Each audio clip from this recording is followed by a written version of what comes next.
دیکھو ابھی میں نے جیسے گزارش کی تھی کل بھی، آج بھی میں وہی کہوں گی کہ اس وقت اب نا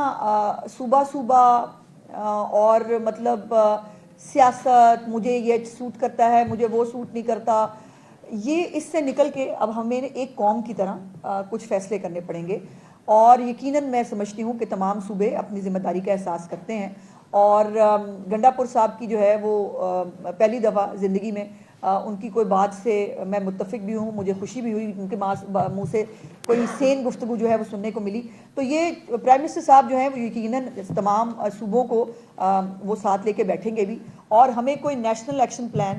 کوئی ایک جو ایسا لاہے عمل ہے نیشنل لیول کے اوپر تمام صوبوں کے ساتھ مل کے بنانے کی ضرورت ہے، بیکاز ادروائز یہ ہر سال اور کتنی دفعہ ہم نے سیلاب سے ڈوبنا ہے۔ اب جاپان جو ہے وہ زلزلوں سے سب سے زیادہ متاثر ہوا کرتا تھا، انہوں نے فیصلے کیا، آج وہ زلزلہ پروف ہے، ان کے زلزلے آتے بھی ہیں تو وہاں نقصان نہیں ہوتا، بیکاز انہوں نے کچھ فیصلے کیے اور اس کے اوپر انہوں نے امپلیمنٹ کیا۔ پاکستان کو بھی کلائمیٹ چینج سے زیادہ افیکٹڈ ملک ہے، اس کو اور بہتر فیصلے کرنے پڑیں گے۔